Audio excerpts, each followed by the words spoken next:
Srimatre Namaha. Namaskaram everyone, and welcome back to our Sacred Rites and Rituals of Sanatana Dharma learning series, which is a joint presentation by the Shivavidya Temple Society, Rochester, New York, USA, and Ashtanga Yoga Mandir, Sri Lanka. These lectures are conducted by Sri Chaitanyananda Natha, affectionately known as Ayya. Ayya is the founder and Peethadipati of the Shivavidya Temple. Both Ayya and Amma, Srimati Nyanamba, have dedicated their lives to the noble mission of preserving and spreading the knowledge of Devi worship and the rich traditions of Saiva Bhakti. The temple will be hosting a few events and programs in the upcoming weeks. The temple will be observing Dwaja Arohanam on the evening of September 19th. The theme for Navaratri Brahmotsavam this year will be Dakshinamurti and the Guru lineage. It will begin on September 26th and continue each day thereafter. Vijayadasami and the Rathotsavam will take place on Tuesday, October 4th, followed by Vidyarambham that evening. Tirtham and Dwaja Avarohanam will happen on Wednesday, October 5th, as well as Kulirthi on October 6th to conclude Brahmotsavam. In addition to the Navaratri festivities, the temple will be conducting a Lalita Sahasranamavali Sari Archana on Saturday, October 1st, adorning the Divine Mother with a sari for each nama recited in the Sahasranama. All are welcome to attend and participate in this auspicious occasion. Each sari offered for each nama can be sponsored by those interested in taking part. Once the sari is offered, the sari will be given to the sponsoring individual as prasadam from the Divine Mother. Please reach out to us at info@srividya.org for more information. Just a note to all, we will not have our yoga session for today. For those interested in viewing content shared during the sessions, please note that all content being discussed in these sessions will be posted after the conclusion of the respective topic on our webpage. Please use the question form to share any questions you might have pertaining to the content discussed. For those viewing our live stream, our question form can also be found on our webpage, which is srividya.org/aym-lectures. At this time, we will hand it over to Ayya to begin today's session.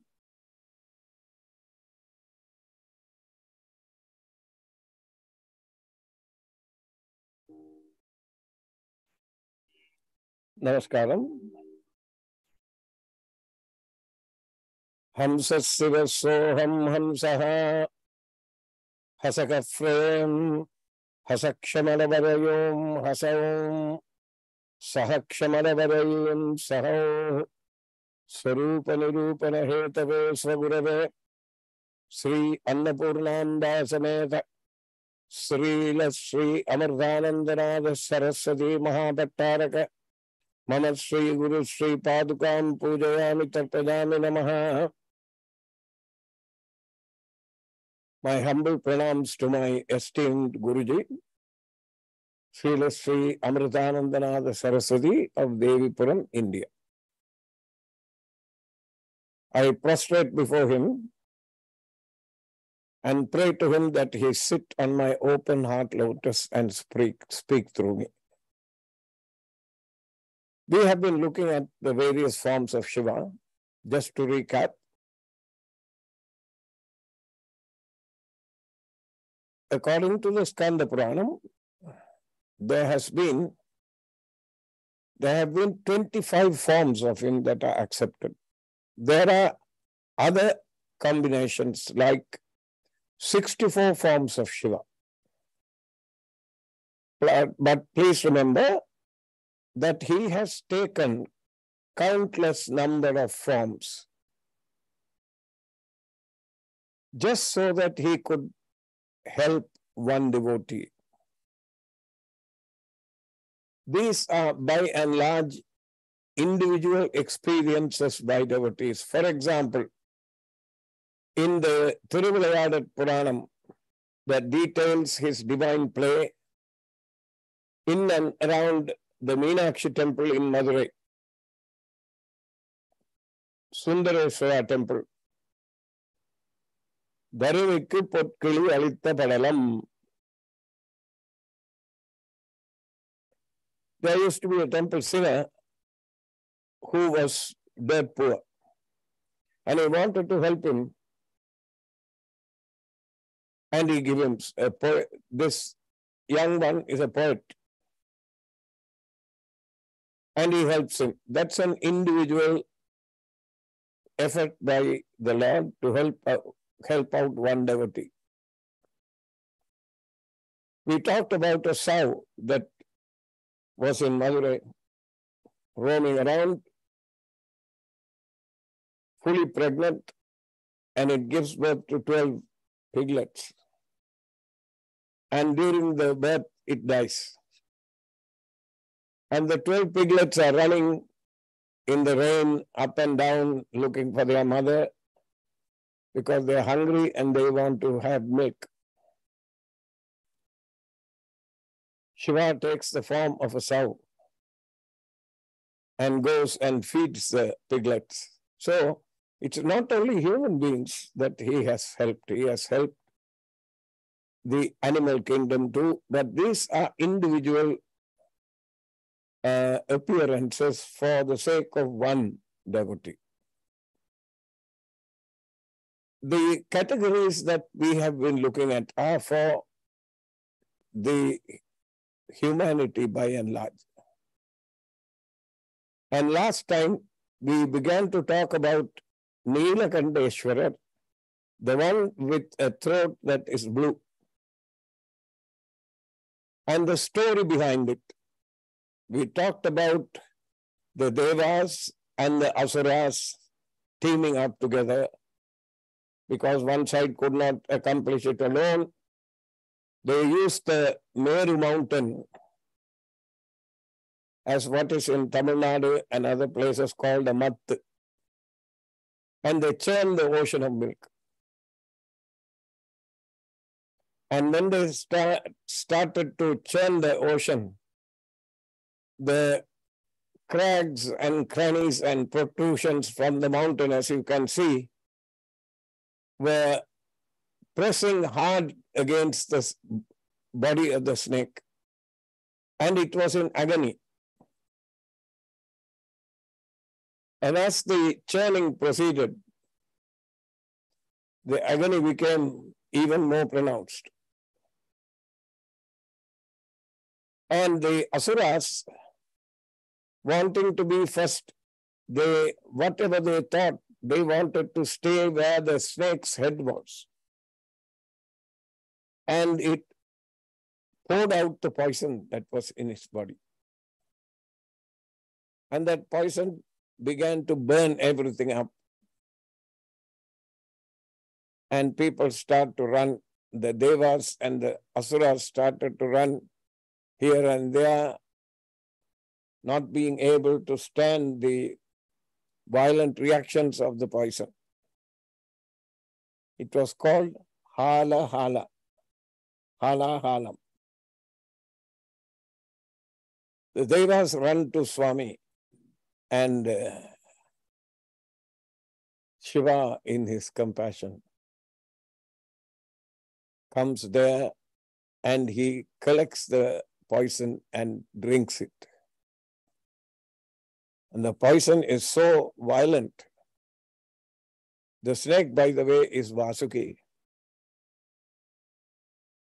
And it starts to flow down, and the Devi, not wanting the poison to go into his body, puts her hand on his throat and stops it right there. And his throat, there is a blue patch. Hence the word Neelakantam. Kantam is throat, Neelam is blue. There are a couple of Saivite saints who attained moksha, oneness with the Lord, by just chanting Tirunilakandam, Tirunilakandam, Tirunilakandam. That was the mantra. Not even Om Namah Shivaya. So you can imagine, you can understand that this entity, Shiva, is ultra compassionate. And he is easily pleased. As you can see from and he will give the boon, any boon that you ask for. Remember the story of Bhasmasuran, who wanted the power to burn everything to ashes when he touched it?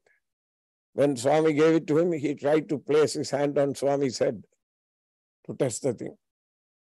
So these things happen. Swami is easily pleased. Sulabha Prasannaya Namaha. Now, when the ocean was churned, after Swami ingested the poison,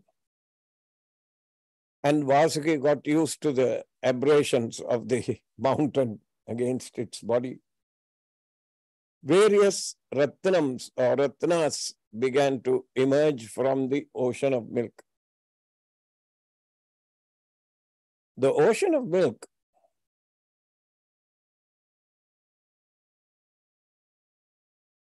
is nothing but your mind. When you start doing the sadhana, the conscious, subconscious layers are accessed. And in the course of living and interacting with people and experiencing the universe with the 5 sensory windows, seeking pleasures, the unpleasant thoughts and unpleasant events in our life are gently pushed to the background and they sink into the subconscious and they stay there. In Sri Vidya, the Upasana of Varahi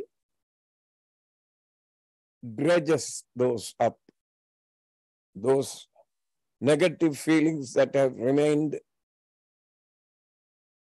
unaccounted for. You have not dealt with them. They will come up and you will be forced to face them. In Sri Vidya, that is Varahi Upasana. That's one of the Varahi Upasana's results. Similarly, here, the negativities will start coming out. That is the poison. And if you are not careful, it can burn you. It can pull you down. And Shiva's intervention is the intervention of the Lord in the form of a guru. And the guru is able to sacrifice for the sake of the disciple. And once you have passed that, the various blessings start to manifest. And here we looked at different numbers of ratnas are produced in the form from the ocean's churning. The number ranges from 9 to 14. Now, the order in which the ratnas emerge from the ocean of milk is given. First is Chandra. We looked at this one last time. Parijata, the flower, also has the capability of wish fulfilling to a certain extent. Then Airavada, the elephant of the mount of Indra. Now you notice that Lord Vishnu, Lord Shiva, the Devas and Asuras, they divided the Ratnas among them. Kamadhenu, we were up to Airavada the last time, and we saw how the elephant, in one instance, it is said that a great devotee was walking along the street and Airavada was coming in front of him. Airavada, after all, is the mount of the king of the Devas, Indra, and it was very proud of itself. And this devotee had just come from a Shiva temple where a flower that was adorning the Shivalingam was given to him as prasadam.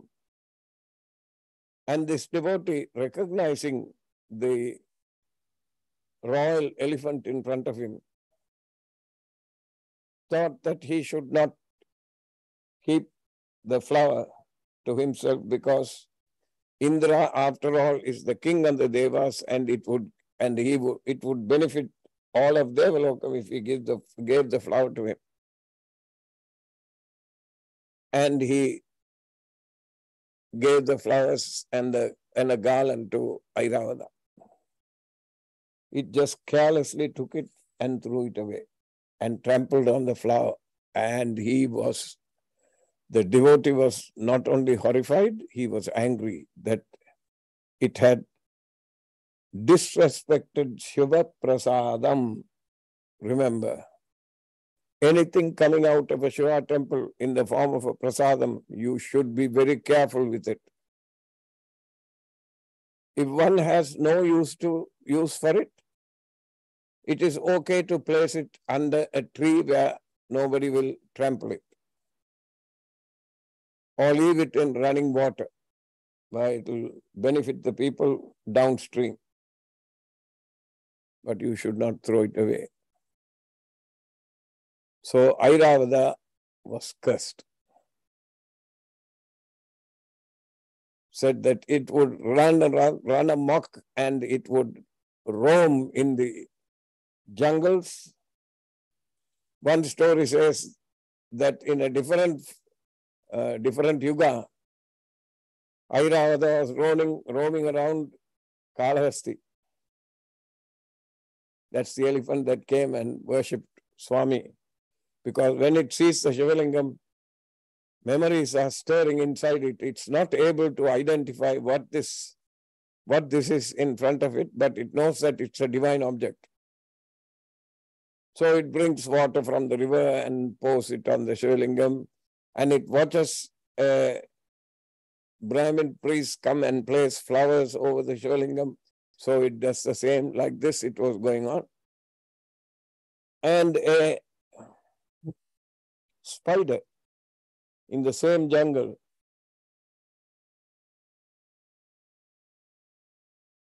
every day it would spin a web so that the flowers and the tree leaves and the other things don't fall on the Shivalingam. And this elephant, looking at it, would think that it's cobwebs and it would clean it off. This cat and mouse game went on for some time. And the story is that this took place in Jambukeshwaram. And it waits for the elephant to come and pour the water, and it gets into its trunk and bites it. And as you know, the elephant's trunk is a very sensitive organ. There are supposed to be more than 125,000 muscle fibers or something like that in it. It hits it, because of the agony, it hits the trunk and it falls and dies. And the spider inside also is killed. And it is said that in the next birth, the spider was born as a king. And the present temple of Kalahastishwarar, is built in such a way that an elephant cannot come into the temple. It's deliberately built small. Even a normal human being has to bend your head down before you can go inside. This is one story. So Airavatam, in another one, it roams around the jungles around Madurai. And many, many years pass, it has become an old elephant and it's walking around.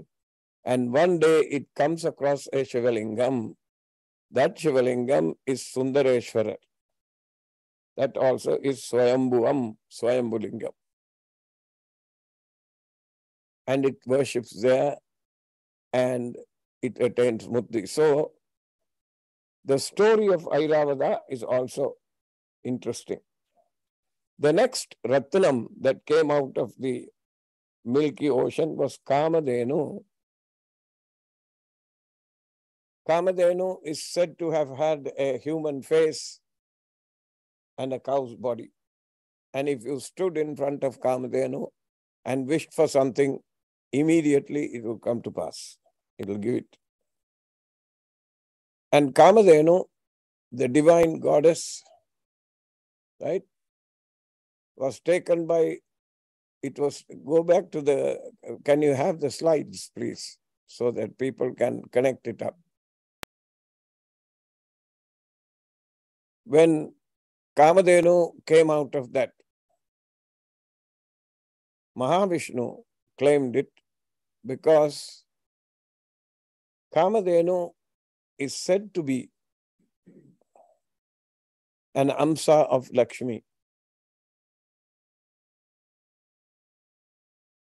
If we can have the slides, please. There. And this Kamadhenu was given to Vasishtha Rishi. It stayed in his ashrama. And a king comes that way with a massive army. And Kamadhenu, no problem, it feeds everybody who is there. And the king notices this. And he goes away. Kamadhenu leaves its daughter, Nandini, at the ashrama. And the king visits it again, visits the ashram again, and decides that Nandini should be in his, because he has seen Kamadhenu and now he has seen the daughter. He thinks Vasishtha is after all a mendicant. He's a sannyasi. Why does he need this? If it is in his palace, it will help all his citizens. So he approaches the sage and asks him, will you give Nandini to me? And the sage, who is an example of how a sannyasi should be, he has no attachments. He doesn't claim ownership to Nandini. Nandini is sheltering in his ashram, that's all. He says, Nandini is an independent being. If she will come, you take her. You take her. So he goes and tries to rope her and take her back. And Nandini does not want to go. So he tries to tie the thing, hog tie her and take her. And from her, hundreds of thousands of soldiers emerge. And they battle the king's soldiers and defeat them. And the king has to run away from there. But he bears a grudge. And like that, the wish-fulfilling cow, Kamadhenu, is the ancestor, the original ancestor of all the cows that are on this planet. It is very interesting because the sage who lived in Kanjipuram used to hold the cows exactly like he would hold Kamadhenu. In his estimation, all the cows on this planet were daughters of Kamadhenu. So he insisted that after the milking period, milking age of the cow is over, depending on the breed of the cow, most of the Indian breeds will stop milking after 6 months. After that, they have to be pregnant again when another calf is born. Like that, it will go on for about 8 or 9 years, depending again on the breed, and then it will stop forever. When the milking age of the cow comes to an end, what the owners do is, because now it is useless to them, so they will invariably sell it to a butchery, and the cow is butchered. And Mahaperiyava used to say that that was the greatest sin one could commit. It is like turning one's mother out of the house and chasing her out of the house. And not only the cows, the nandis, that means the male animals these days, they are turned out. As soon as they find out that it is a male calf, they'll turn it out on the streets, and it has to fend for itself after that. And it is a cruel and punishing thing to do. Now, he also says that if one walks on the earth, on the ground that a cow has walked with its calf, all the sins that one has committed will be pardoned, including Brahmana Hatti. That means if you are in some lifetime you have killed a Brahmin, that sin will be pardoned. Matru Hatti, Pitru Hatti, if you have killed your parents, even that will be forgiven if you feed the cow. So, from Kamadhenu, the worship of Kamadhenu, we know that the worship of cows, in the normal sense of the word, is a very auspicious and very meritorious thing to do. Now, it so happened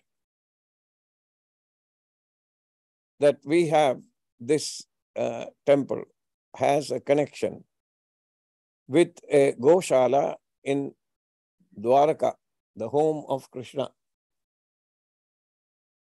The Dwaraka temple has many priests, and one of them, Sri Hardik Vayada and his wife, have been given the responsibility of collecting or bringing together cows that have been turned out on the street and left to fend for themselves. This is a good opportunity for me to talk about it. Like other cities, you go anywhere in India, you will find dogs on the street. If you go to Dwaraka, you will find cows, more cows than dogs or any other animal. They are on every street. And they are walking around, and the human beings, the careless beings that we are, there are tons of plastic shopping bags on the road, on the garbage dumps. They eat the plastic because they are hungry. They don't have anything. If you go anywhere near Dwaraka, Dwaraka is one place where it is said that once Durvasa Rishi came there and he was not treated properly, so he cursed it. And Dwaraka and the surrounding areas are like a desert.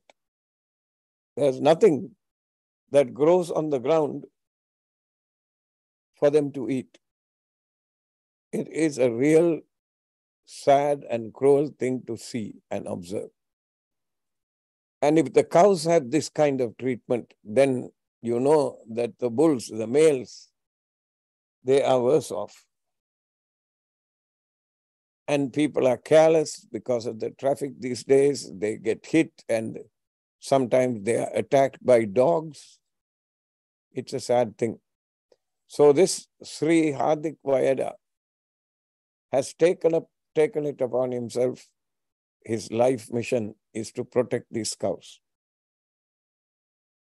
And the protection of these cows has taken precedence over him even going into the temple to do puja. Every month, the temple will give him a small stipend. Just because the responsibility has been passed on to his shoulders, the temple will give him a small stipend with which he has to manage. And that can be a joke. Because if there are no green things growing out of the ground, it has to be brought from somewhere else. It has to be trucked in. A truckload of green grass costs 35,000 rupees. And he has now well over 500 cows and bulls in his shelter. It's enough for 4 days. That's it. After that, you have to bring another load in. So those of you who are listening to me can please make contact with the secretary of the Sri Vidya Temple, Sri Vimalan. Email him, get the address, and contribute what you can to this noble cause. Let me tell you a story. A girls' school principal in Tamil Nadu came to visit Mahaperiyava, that is the sage 68th Pattam Acharya of the Kanchipuram Shankaramadam. And she was so impressed by him and his demeanor and his effulgence. She invited him to her school. And as you know, Sri Chandrasekharendra Saraswati was a sannyasi to sannyasis. He was an example of how a mendicant should live in this day and age. He did not, at the same time, he did not want to offend the lady or hurt her by saying, I can't come there. Because the office that he holds prevents him from going anywhere near a female. Walk around, talking, all that is, what we take for granted is prohibited for them because they are following a strict code of conduct.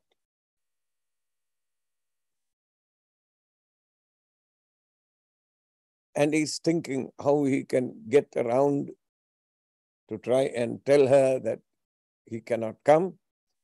Then he tells her, if you bring a cow and its calf, and if you walk it 6 feet in front of me, I can come to your school. And that's what she does. So you can imagine, any kind of negativity will be taken away by this cow and the calf.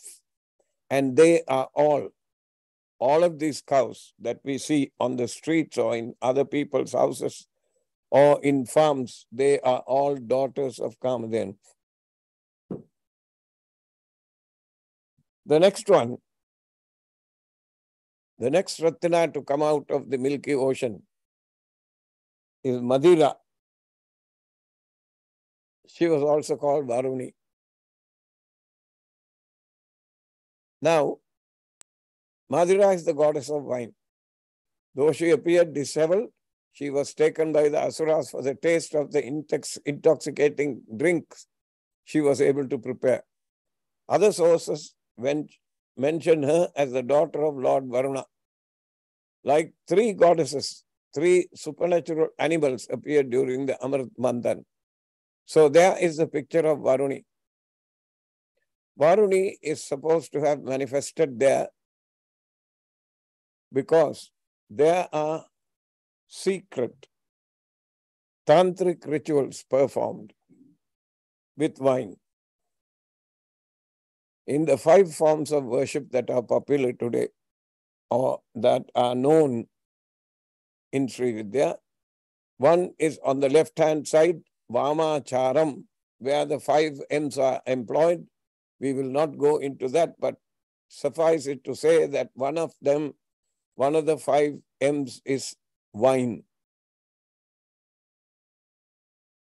And naturally, when she appeared out of the ocean of milk, the Asuras jumped at her. Because of the wine she was carrying, they were intoxicated and they were most interested in the intoxicating liquid that she was able to provide. So she was taken by the Asuras. And in the 5 types of puja that are done, the extreme left-handed version is Vamacharam. I told you that alcohol is used in that puja extensively, and it is not advised in this day of Kali to use these 5 M's. The second, also on the left-handed side, is called Kaulacharam. Kaulam comes from the word Kulam. Today, if you take any Sanskrit dictionary, Sanskrit into English dictionary and look up the word Kaulacharam, it will say left-handed worship. Yes, it is on the left side of the 5 center. It is on the left side. Kaulacharam comes from the word kulam. A kulam is a crowd of people, a group of people who are united in their ultimate goal. So as Srividya Upasakas, we are all united in the goal of becoming one with the Devi, Aikyānusandhānam, merging with her ultimately and becoming the Devi herself. Tayumana Swamigal, the one who became the mother.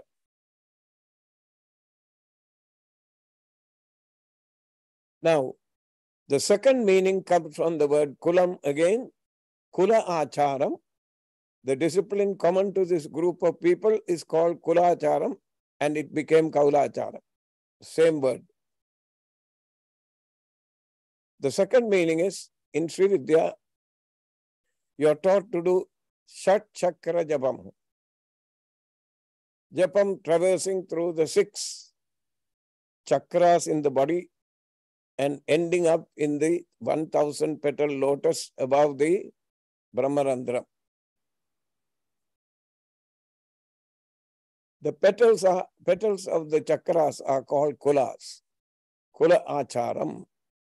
The discipline of the petals.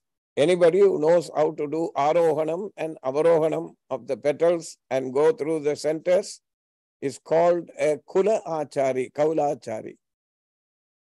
Now, in this puja, substitutions for the 5 makaras are allowed. For instance, instead of meat, one can give ginger. Instead of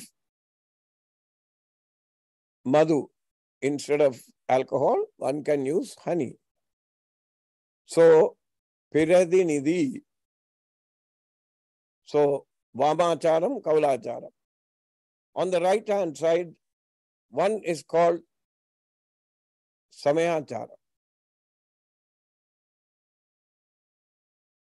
And samayacharam, most of the samayacharis, they have worship, and the worship is done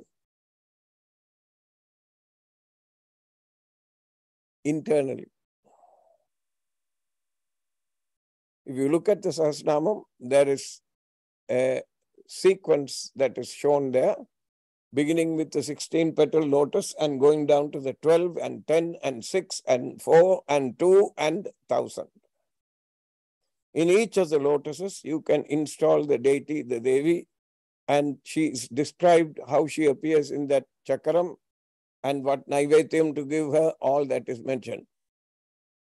Visuddhi chakra nilaya, raktavarana tulojana, kadvangadi prakarana, vadanaya samanvida, payasanna priya. So you know what and what to give her. Internal worship. Samayacharam. Then there is something called Dakshinacharam. You are supposed to chant all the litanies and other things from the 4 Vedas. You cannot digress from that. Very few people will claim that they are Dakshinacharis, but more often than not, they don't understand the term in its complete. They don't understand the terms completely. So they mistakenly do things that are from other acharas. That means other disciplines. The one in the middle is what is prevalent today all over the world. It is called Misra Acharam, a mixture of all of these other 4 things that I mentioned. They will take from Dakshinacharam, they will take from Samayacharam, they will take from Kaulacharam, and they will take from Vamacharam. So in most Pattadis, Misracharam is what is being practiced today. Now all of these things, we went into a side street depicting Madira or Varuni, the goddess of wine.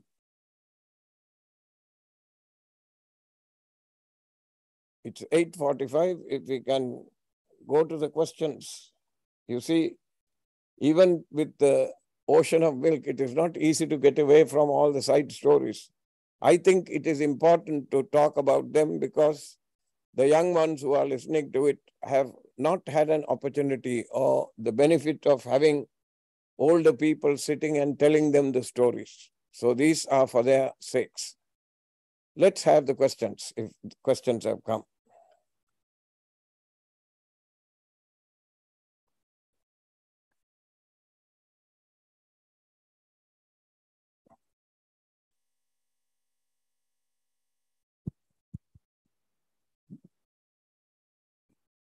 Do we have questions today? Yeah, very general question. What is the origin of Sri Vidya? Is it and the Tantras derived from the Vedas? No. The origin of Sri Vidya is what Swami Shiva spoke and the Devi listened. The Devi asked for something and the Swami gave it to her in the form of an Upadesam. There were 64 different tantras that he taught, and in one of them, Aikyanusandanam, that Sri Vidya is also there. Sri Vidya tantras are there in that. So Sri Vidya is not derived from the Vedas, although you can apply the Vedas to Sri Vidya. Okay. Next one.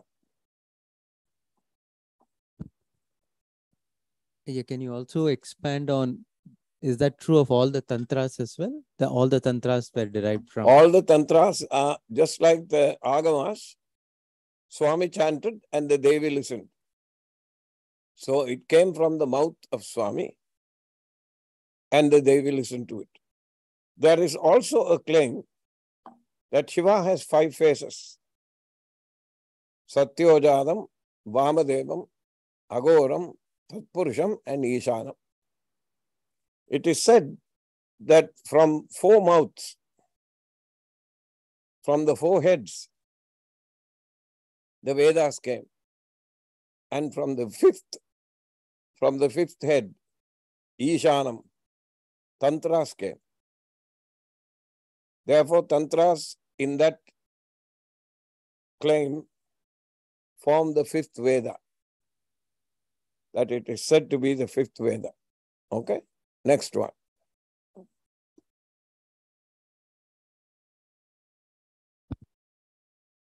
So this question here is, what is the... Oh, okay. In the practice of Chat Chakra Japam, is there a preferred order doing Arohanam and Avarohanam? I think there are various variations where you start from Mooladhara, Ajna and Vishuddhi Chakras. There is no preferred order. The preferred order is yours own. If you prefer to do from the Mooladhara and go up, that is one method. If you wish to follow the Vagdevatas, as they do in the Sahasranamam, you start from in the body, the most number of petals are in the Visuddhi Chakram, and you go down gradually.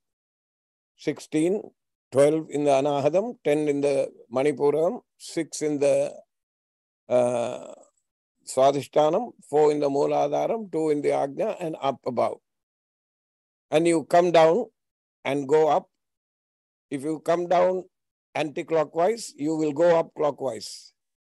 If you go up anti-clockwise, you will come down clockwise. So after you go back and come back down, you pierce the centers of each chakra and go up to the top again. Guruji's method was to start from the Mooladhara and go up.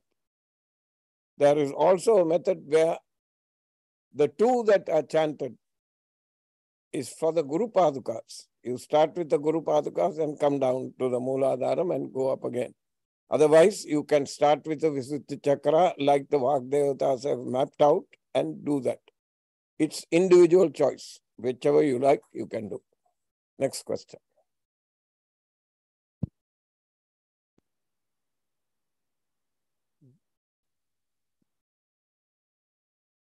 So one question I asked, what are the inner significance of Dhanvantari coming out of the ocean? Maybe you will cover it later. I think you should wait until Dhanvantari comes out. The ocean is still being churned. He has not made his appearance yet. When he makes his appearance, I will answer this question. Otherwise, we will be putting the cart before the horse now. Okay, next one. What is the relationship of Tantras with Atharvana Veda? There is not... The relationship is that Atharvana Veda is replete with black and white magic. There are incantations in the Atharvana Veda that you can apply, that you can use for prayogam, application, to achieve both the black side and the white side of magic. Just like with your intelligence, you can either become a crook or you can become an entrepreneur and become very famous. So if you decide to become a crook, you can end up in jail. Like that, if you decide to go on the black side, you will end up in hell, they say, Narak. Narakam. Atala, Vitala, Suzala, Rasala, Taladala, Padala, Adala, Padala, those things are there. Those have been mentioned. So, the relationship of Tantras with Atharvana Veda is just this. The Atharvana Veda is an independent thing that is there, and you can use some of that, some of the mantras that are there to enhance your understanding and tapping the energy from each of the chakras that are in your body. You can use some of the mantras.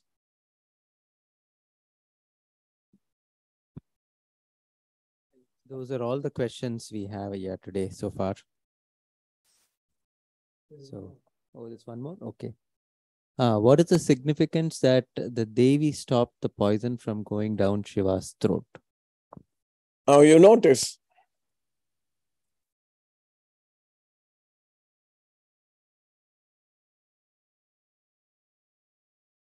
in the Prana Pratishta mantras, there is a Prana Pratishta Mahamantrasya Brahma Vishnu Maheshwara Rushayan Namaha, right? Rik, Yajur, Sama, Atharvani, Chantam, Sehi. The Chandas is from all four Vedas. Prana Shakti Paradevata is the deity. And what does she hold in her hands? Pasham, Ankusham, Panchapushpa Banan, Ikshudandam, and behind her she has two more hands. Pipranasru Kapalam. She holds a skull cup and a scimitar and a sharp sword. If you get very close to her, Guruji used to say, even your Kamakshi, who is so beautiful, if you get very close to her, she will catch you by the hair and slit your throat and separate it from the body. What is the significance of that? It means if you want to get close to the Devi and merge with her, you must lose body consciousness. All the manifestations of the five sense organs, that you start chasing after pleasures and chasing after material wealth and all that, is done below the neck. So the separation of body consciousness, which is important if you are sitting in meditation, you must lose the sense that the body is there. It is to be used as a boat to cross the ocean. But if you get involved with the senses and start manifestations along the body, then you will fall back.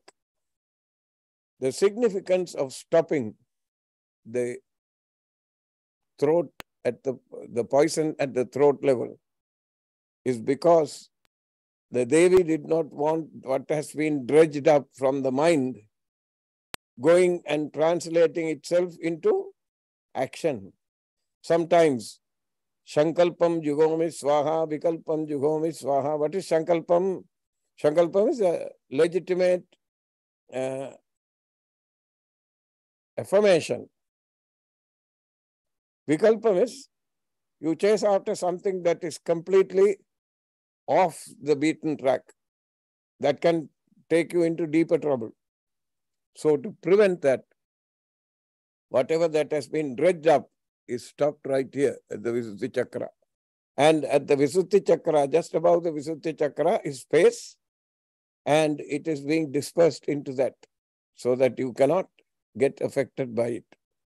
That is the, see, the Visuddhi Chakra is space, Akashaha. And the poison that has been dredged up is being dispersed there by the mother for your benefit. Okay? Any other question? No more. One more.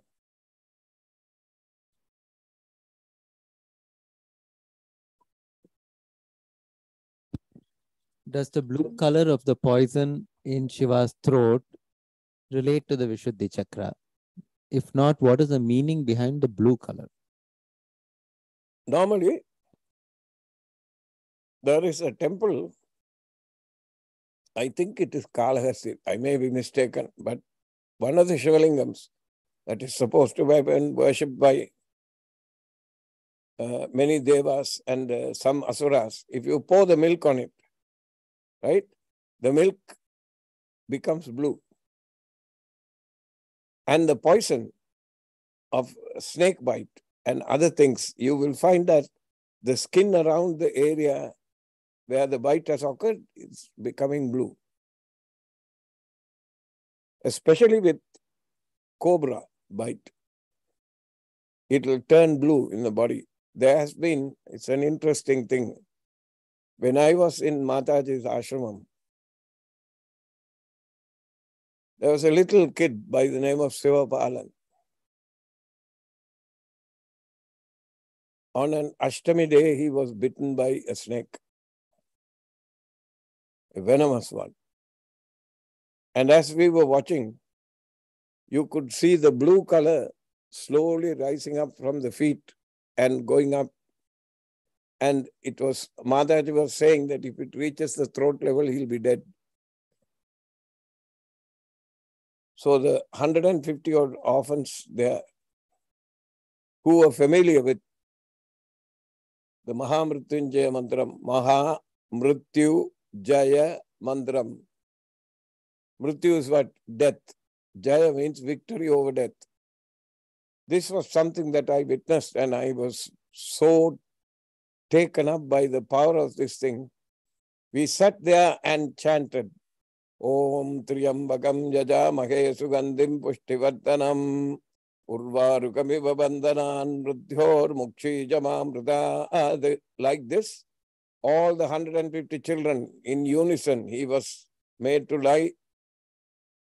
They gave him milk and they made the fellow vomit and do so many things. He didn't ingest anything. Somebody cut the place where the snake had bitten. They drained the blood out. Slowly the blue color was rising and we were chanting and chanting and chanting and chanting. I remember we chanted for about 6 hours and slowly it started to recede. Slowly and completely from the place where it was cut, blood was coming out and it was bluish black. So I think the poison drained out of him. He was fine after that. And because it happened on an Ashtami day, the local Ayurvedic physicians were not willing to treat it. Because it is said that during Ashtami, Panjami, Ashtami, Paurnami and Amavasya, the blood pressure is more. For some reason, they refused to treat him. They said, next day, if he's alive, to bring him, that they will treat the guy. So the next day he was taken. But for the moment, what saved him was the Mahamrityunjaya mantra. It was chanted and it was something that I saw. And it stuck. And Mataji was there. She was seated there.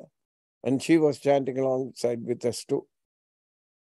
So the bluish black color, it has nothing to do with the Visuddhi Chakra.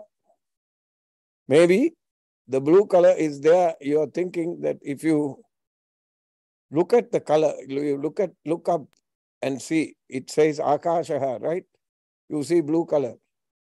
What is the blue? Because all the other wavelengths have been absorbed by the atmosphere and only blue is let through. So you see the sky as a blue thing. That may be the reason, because the connection between Akashaha and the Visuddhi Chakra, you are making a connection. It may be right, it may not be right. I don't know. Okay, thank you.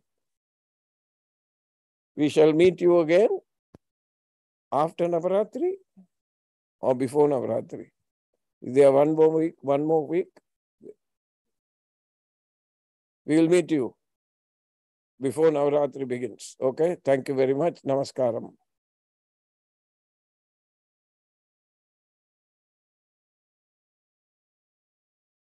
Thank you, Aya, for today's session.